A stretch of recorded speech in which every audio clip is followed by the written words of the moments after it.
నమస్కారం city news కి స్వాగతం. ముందుగా ముఖ్యాంశాలు.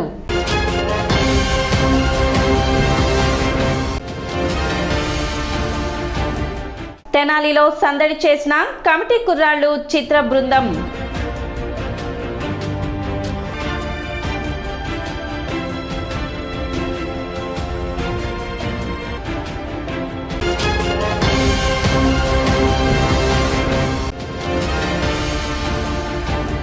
ప్రపంచ దోమల దినోత్సవం సందర్భంగా మలేరియా శాఖ ఆధ్వర్యంలో అవగాహన ర్యాలీ.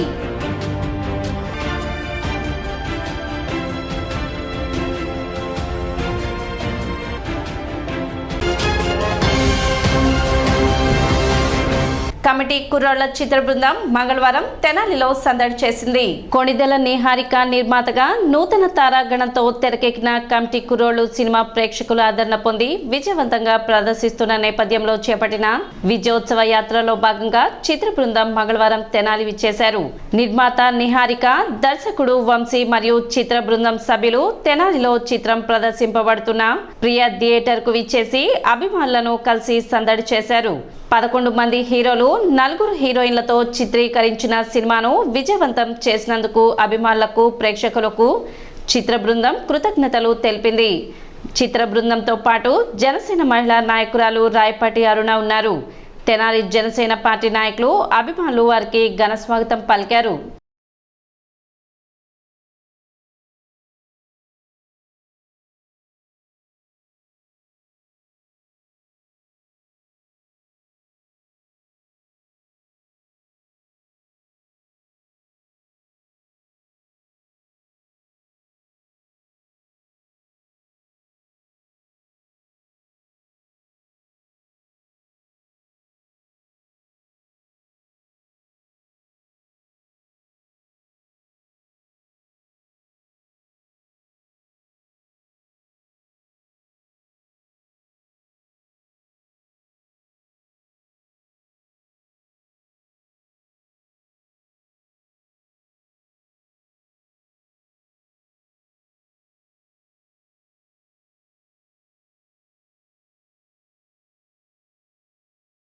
జేఎన్టీలో సీట్ వస్తుందిరా.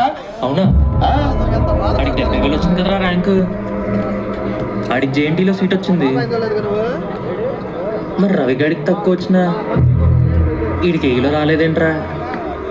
ఇంకా అర్థం కాలేదు సేవా. కౌన్సిలింగ్ ఆఫీసర్ చెప్పాడు కదా ఆ రోజు ర్యాంక్ ఏమి వస్తాయో. రిజర్వేషన్లో కొట్టాడు. నీ ఎడిపోయింట్రా? ఇడి సీట్ వచ్చిందనా అది రాలేదనా? కష్టపడి చదువుకున్నాడేమో ఏడుతున్నాడు, రిజర్వేషన్లు అడ్డు పెట్టుకుని సీటు కొట్టాడేమో స్వీట్లు పంచి పెడుతున్నాడు. ఇదిరా నా బాధ. Thank you so much Tenali. నేను ఇంత రెస్పాన్స్ నిజంగానే ఎక్స్పెక్ట్ చేయలేదు. నేను అనుకున్నాను మాట్లాడిన తర్వాత మాకు మాట్లాడడానికి ఏం లేదు సినిమా గురించి. థ్యాంక్ యూ అండి ఫర్ యువర్ కైండ్ వర్డ్స్. చాలా బాగా మాట్లాడారు. సినిమా ఇప్పటి వరకు మీకు నచ్చిందని అనుకుంటున్నాను. అండ్ ఇక్కడ మా సినిమా తీసుకొచ్చారు వి ఎంటర్టైన్మెంట్స్ సలాం గారు థ్యాంక్ యూ సో మచ్. మీ వల్ల ఇంతమంది ఆడియన్స్ దాకా వెళ్తుంది మా సినిమా. 3rd వీక్ అయినా కూడా ఇంతమంది వచ్చి మా సినిమాని చూడడం అనేది నాకు చాలా ప్రౌడ్ మూమెంట్. మీ చెల్లి అని చూస్తున్నారో సినిమా నచ్చి చూస్తున్నారో నాకు తెలియదు కానీ చూస్తున్నారు cinema. Thank you so much. ఇలాగే వీళ్ళలాగే సినిమా నచ్చితే మళ్ళీ సెకండ్ టైం కూడా వచ్చి చూడాలని కోరుకుంటున్నాను. Thank you so much. Tenali is lovely. మీరు రెండోసారి చూసారు, ఆయన ఇప్పటికీ ఒకసారి కూడా చూడలేదు. ఎంత బిజీగా ఉన్నారో మీకే తెలుసు. ఇప్పుడు మొత్తం సినిమా అంతా తీసుకెళ్ళి ఆయన ముందు పెట్టి ఆయన నుంచి 3 hours తీసుకుంటారు. నేను ఎలాగైనా చూడాలి. ఐ హోప్ మీకు నచ్చినంత ఆయన కూడా సినిమా నచ్చుదని కోరుకుంటున్నాను. Thank you. చిరంజీవి గారు కూడా సినిమా చూసి మా అందరినీ ఇంటికి పిలిచి మరీ ఒక 1.5 hour టైం స్పెండ్ చేసి ఒక్కొక్కరు క్యారెక్టర్ గురించి చెప్పారు. ఆయన ఒక్కసారి సినిమా చూసిన తర్వాతే ఏ సీన్ ఎక్కడ పడుతుందో, ఎవరి ఎమోషన్ ఎక్కడ స్టార్ట్ అవుతుంది, ఎక్కడ ఎండ్ అవుతుందని. He is a superstar. He is a megastar for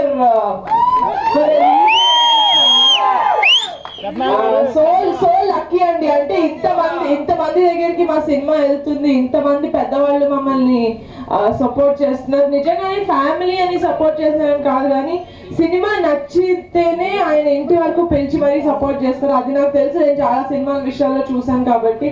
so ఆయన ఇంటికి పిలిచి మమ్మల్ని సపోర్ట్ చేసి మా అందరికి చాలా ఎనర్జీ ఇచ్చారు. So we are very very happy. తెనాలని అందరూ చెప్తారు, నేను ఫస్ట్ టైం వచ్చానన్నా. Thank you so much. మంచి రెస్పాన్స్ ఇస్తున్నారు ఎక్కడికి వెళ్ళినా.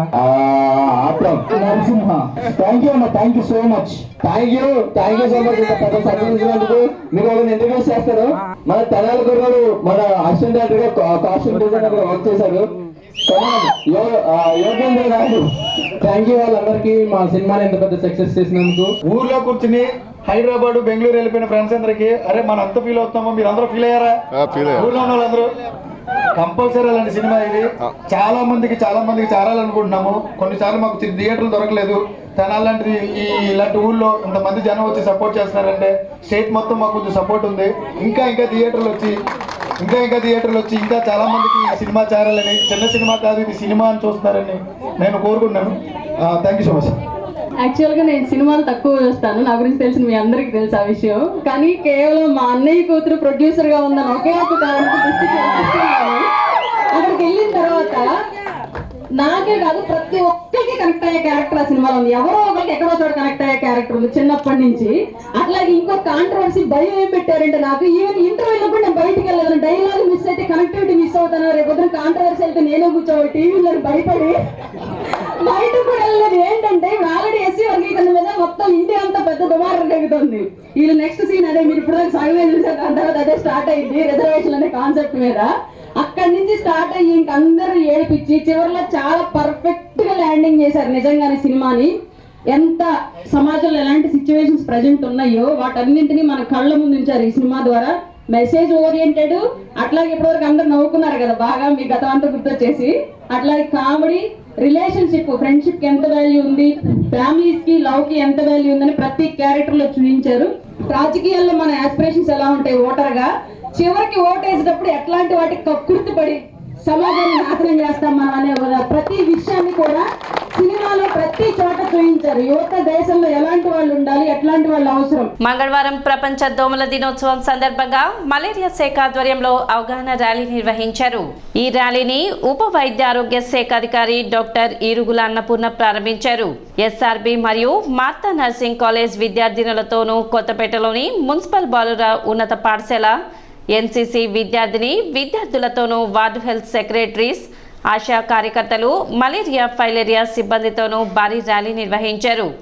దోమ తెరలు వాడండి, చిన్న దోమ పెద్ద ప్రమాదం, దోమకాటు ఆరోగ్యానికి చేటు, దోమల నియంత్రణ మనందరి బాధ్యత, ఫ్రైడే డ్రైడేగా పాటిద్దాం, దోమల రహిత సమాజం ఆరోగ్యానికి సోపానం అనే నినాదాలతో కరపత్రాలు పంచుతూ ప్లకార్డ్స్ను ప్రదర్శించి ప్రజల్లో అవగాహన కల్పించారు. పట్టణ సహాయ మలేరియా అధికారి కార్యాలయం నుండి ప్రారంభమైన ర్యాలీ పట్టణ పురవీధుల్లో కొనసాగింది. ప్రస్తుతం మలేరియా నిర్మూలనకు చేరువ దశలో ఉన్నామని 2027 నాటికి భారతదేశంలో 0 కేసులు ఉండాలని, 2030 నాటికి మలేరియా రహిత భారతదేశం కావాలని లక్ష్యంతో కృషి చేస్తున్నామని, ప్రజల భాగస్వామ్యంతోనే ఇది సాధ్యపడుతుందని అన్నపూర్ణ తెలిపారు. ప్రజలు వారానికి 1 లేదా 2 సార్లు నీటి నిల్వలను తొలగించుకొని దోమల గుడ్లు పెట్టడానికి అవకాశం కల్పించకూడదని, వ్యక్తిగత పరిసరాల పరిశుభ్రత పాటించాలని, దోమ తెరలు వాడాలని, పూర్తి వస్త్రధారణ ధరించాలని కోరారు. జిల్లా మలేరియా అధికారి Talatam Muralikrishna Subbarayanam, Tenali municipal health officer doctor Karumuru Helen Nirmala, Tenali పట్టణ ప్రాథమిక ఆరోగ్య కేంద్ర వైద్యాధికారిని doctor Bibi John, Martha nursing college correspondent Yanamala Eshwar, Kothapeta municipal బాలుర ఉన్నత పాఠశాల ప్రధానోపాధ్యాయులు మౌలాబీ, ఎన్సీసీ అధికారి సర్దార్, ఎన్ఎస్ఎస్ఎం ఉన్నత పాఠశాల మాజీ ఎన్సీసీ అధికారి బెల్లంకొండ వెంకట్ గోవర్ధని, సహాయ మలేరియా అధికారులు ధరవత్ రాజు నాయక్, చెరసని ప్రభాకర్ రెడ్డి, ఆరోగ్య విస్తరణ అధికారి Ande Balachandramouli, Vangala Punnareddy, Srikanta Umakanth, filaria senior health inspector Guddanti Ravikumar, Guntur sub unit అధికారి సుధా శివ గణేష్, లెప్రసీ విభాగ పారామెడికల్ ఆఫీసర్ శామ్, క్షయ విభాగ supervisor Ravikumar, Lepra society supervisor Ramana, ఆరోగ్య కార్యకర్తలు షేక్ రషీద్, షేక్ నవీద్, మున్నంగి రత్నాకర్ రావు, షేక్ బాషీ తదితరులు పాల్గొన్నారు. అనంతరం శివాజీ చౌక్ వద్ద భారీ మానవహారం ఏర్పాటు చేసి ప్రపంచ దోమల దినోత్సవ ప్రతిజ్ఞ చేశారు. 1897 సంవత్సరంలో మొట్టమొదటిసారిగా ఫీమేల్ ఎనాఫిలిస్ మస్కిటో అనేది ఆ దోమ మలేరియాకి కారణం అవుతుందనేసి ఆయన జస్ట్ నిర్ణయించారు. కాబట్టి ఫస్ట్ ఆగస్ట్ 20వ తారీఖున ఆయన కనుగొన్నారు. అందుకని మనము ప్రతి ఏటా ఆగస్టు 20వ తారీఖున ప్రపంచ దోమల దినోత్సవం మనం జరుపుకుంటున్నాం. ఈ సందర్భంగా మనం ర్యాలీ కండక్ట్ చేస్తున్నాము డిప్యూటీ ఆఫీస్ నుంచి గాంధీ చౌక్ వరకు. ఈ ర్యాలీలో ఏఎన్ఎంల ఆశాస్, అట్లనే మెడికల్ ఆఫీసర్స్, మలేరియా సూపర్వైజర్స్ అందరూ, అట్లనే ఎంహెచ్ఓ గారు అందరూ పాల్గొని ఉన్నారు.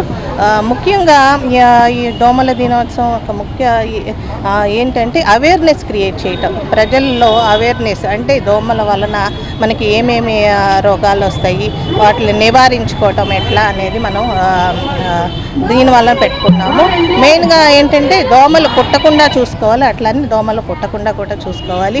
దోమలు కుట్టకుండా చూసుకోవాలంటే మన అందరికీ తెలిసిన విషయమే, ఫుల్ హ్యాండ్స్ ఉన్న బట్టలు అట్లా వేసుకోవాలి. తర్వాత దోమతారలు కట్టుకోవాలి, విండోస్కి వాటికి నెట్స్ పెట్టుకోవటము, తర్వాత రెపెలెంట్స్ ఏమన్నా ఉంటే మస్కిటో రెపెలెంట్స్ వాడటము, అట్లాంటివి వాడుకోవటం వలన మనకి దోమలు కుట్టకుండా ఉంటాయి.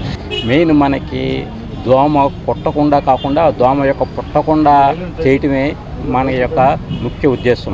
ఎందుకంటే ఈ దోమలో నీటి నిల్వలు అయితే అటు ఇటు కదలని నీటి నిల్వల్లోనే ఈ దోమల యొక్క వృద్ధి చెందటం జరుగుతూ ఉంటుంది.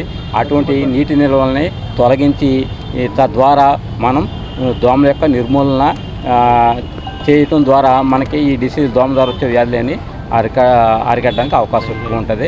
కాబట్టి ప్రజలందరూ కూడా వారి యొక్క ఇంటి లోపల కానీ ఇంటి పరిసరాల్లో కానీ ఉన్న నీటి నిల్వల్ని తొలగించుకుంటే వారానికి ఒక రోజున తొలగించుకున్నట్లయితే ప్రతి శుక్రవారం ఫ్రైడేగా పాటించి తద్వారా మనకి దోమ వ్యాధులు రాకుండా చేస్తుందిగా కోరుకుంటున్నాం. ఇరిగిపోయిన బకెట్లో కానీ ఆ నీటి నిల్వల్లో ఫ్రెష్ వాటర్ అంటే వర్షం నీళ్ళు కానీ లేదా మన పంపులో నుంచి వచ్చిన మిగిలిపోయిన నీళ్ళలో కానీ మనం వదిలేస్తాము, చిన్న రోల్లో కానీ చిన్న బకెట్లు పగిలిపోయిన గిన్నెల్లో కానీ. అందులో చేరినప్పుడు దోమ గుడ్డు పెట్టిన తర్వాత ఇట్లాంటి పురుగులు మనం గమనిస్తూ ఉంటాం. ఇదేవో నీటి పురుగులు అనుకుంటారు.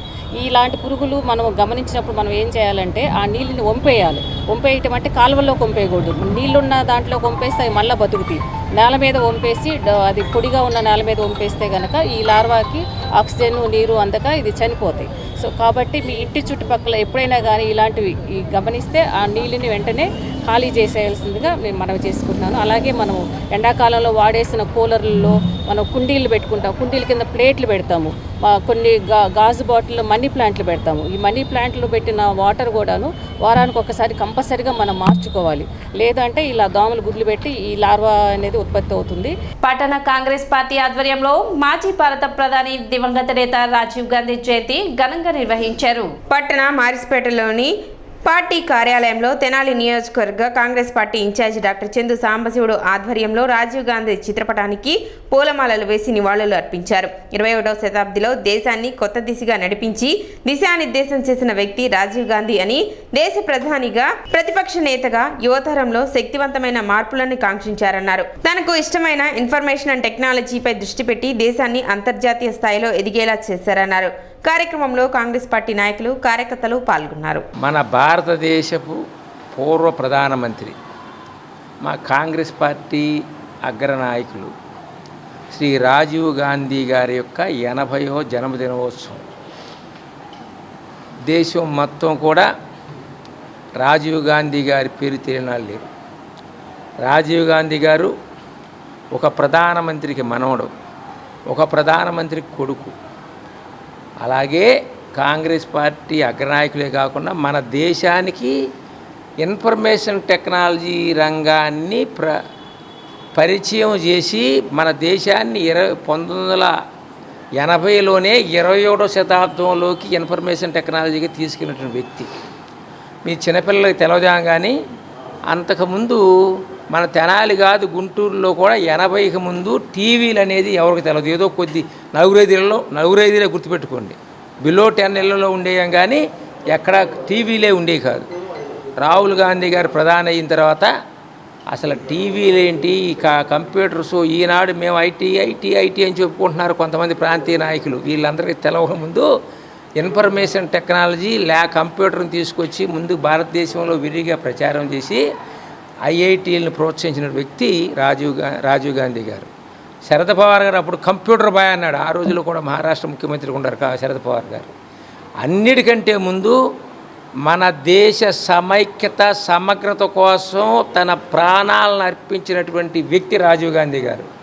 ఒకటి సగర్వంగా చెబుతున్నాం, ఏ పార్టీ నాయకులకు కానీ ఇంకో బీజేపీ వాళ్ళకి కానీ దేశం కోసం, స్వాతంత్ర్యం కోసం కానీ, దేశ సమగ్రత కోసం కానీ ప్రాణాలు అర్పించినటువంటి పార్టీ ఏదన్నా ఉందంటే అది కాంగ్రెస్ పార్టీ అని చెప్పి మనం చేస్తున్నాం. ఇప్పుడు ఒక చిన్న విరామం.